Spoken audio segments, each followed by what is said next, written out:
Startup loans for new businesses revealed. You may have a great business idea, but if you don't have money, it may be hard to get it off the ground. So, we're going to show you how to find a business loan for your brand new business. And I'm going to share a few options you probably haven't heard of. I'm Gerri Detweiler, education consultant for NAV. NAV believes every small business owner deserves the chance to succeed. Let's dive into the realistic truth about getting a loan as a brand new business. Yes, it can be tough to get a loan if you're a brand new business, especially if you're going to a bank or traditional financial institution. So often you have to get a little bit creative and look at other options that are geared toward newer companies. The good news is there are options if you know where to look, but you also need to know how to qualify for these other types of financing. And that's what I'm going to show you here. When it comes to small business financing, just generally, lenders often look at how long you've been in business because new businesses are considered risky, how much money your business is making, revenue is usually very important, and credit history. If you're an established business, they can look at business credit. If you're a brand new business, most often they look at personal credit. So if you're just starting out, you don't have time in business and you don't have revenue. So you really need to find options that are more flexible in terms of qualification requirements. Here are some options for startups. One type of loan to look at is microloans.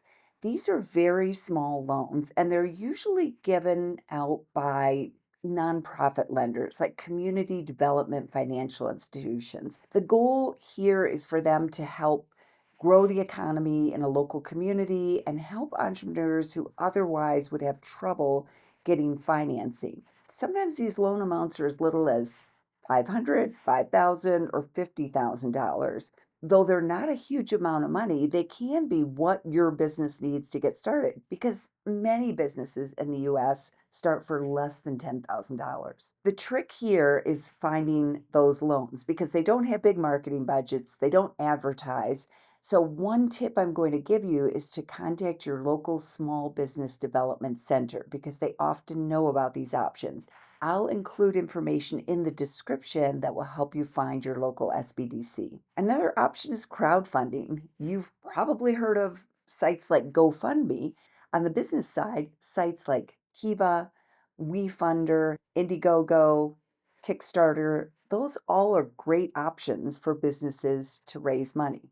I want to be realistic about crowdfunding. You typically can't just put up a campaign and get the money that you need. You do have to reach out to your audience, and that often starts with people you know. But if you can share your vision and your passion for your business, you may be able to get the funding that you need. And some of these options offer either very low interest rates or you don't even have to repay the funds. We'll share a great resource for crowdfunding in the description. If your business needs equipment, let's say you're starting a window washing business or a cleaning business or tree trimming business, then you may be able to lease that equipment and pay for it over time. And oftentimes, because there is collateral in the form of the equipment, it may be more flexible in terms of qualifications. Another popular type of financing for small businesses is what's called vendor or supplier financing. And this is where you get things that you need for your business and you pay for them later, often on net 30 terms, which means you pay for them in 30 days. Let me give you an example of this. Craig Carlson started the first all day American breakfast diner in Paris. And in his book, he shares the story of how those vendor terms were what kept his business open because he got the bacon and the coffee and the wine because you need wine for a breakfast diner in Paris.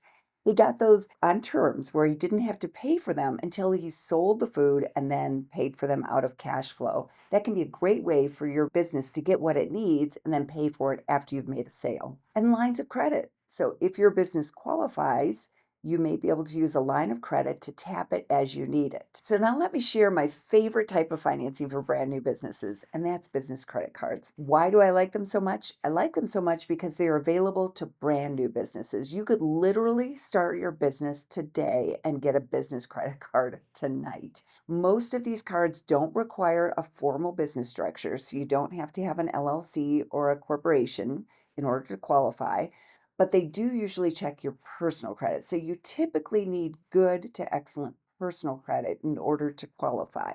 And then when it comes to income, most will accept income from the whole household. That means you could qualify if you still have a day job and you're starting your business on the side, or maybe you have a spouse or family member who lives with you who would be willing to pitch in if cash flow was tight for the business. You can include that in the household income section of your application. They're much easier to qualify for brand new businesses than many types of traditional small business loans. We've got a video about how to get a business credit card as a brand new business, so check that out here. And you can even consider applying for a credit card with a 0% intro APR.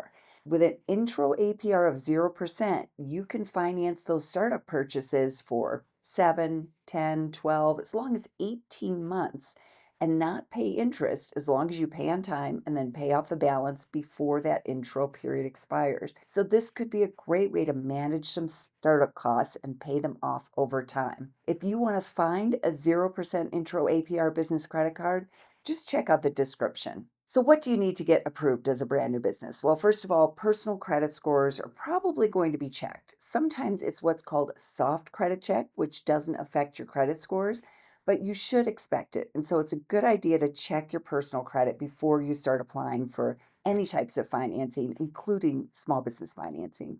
Some loans will require business plans and projections. For example, many of the SBA guaranteed loans, which can be available to brand new businesses, they often require that you demonstrate that you will be able to pay that loan back out of cash flow.